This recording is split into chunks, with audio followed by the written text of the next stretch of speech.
Hi, my name is Joe Cott, and I'm the Saltwater Manager for Frontiers International Travel. For over a decade, one of our top saltwater destinations has been the Turneffe Flats Lodge in Belize. Part of what makes Turneffe Flats so special is that in the early summer months of June and July, there's an opportunity to sight fish for large migratory tarpon. Let me give you a few tips on flies and rigging to help position you for success when chasing tarpon at the Turneffe Flats Lodge. You need to put a good box of flies together with a variety of colors. The neutrals, the standards, the cockroaches, the black and reds, they're all good patterns. I particularly like sardine and anchovy colored flies, just feeling that there's always a variety of bait fish to be found. Also, some larger shrimp patterns in that size 2-aught are a pretty good idea.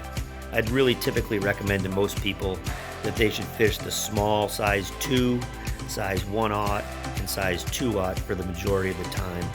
Providing a decent profile, there's still hooks that are plenty big enough to stick a tarpon quite well. For fly lines, you'll want fly lines to match the rod, obviously, from 10 weight through 12 weight. Those are just standard fare for tarpon. You want them in a floating, weight-forward saltwater design.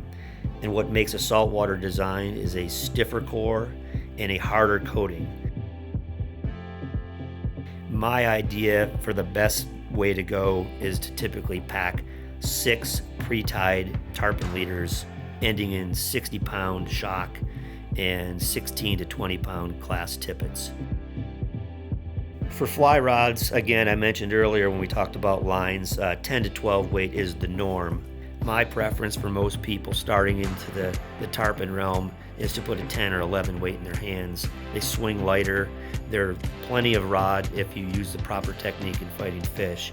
I would have reels that match in the line weight, size appropriate, that have a very smooth drag and can carry about 300 yards of 30-pound backing. Lastly, I can't stress enough how important it is to practice before you go on your trip.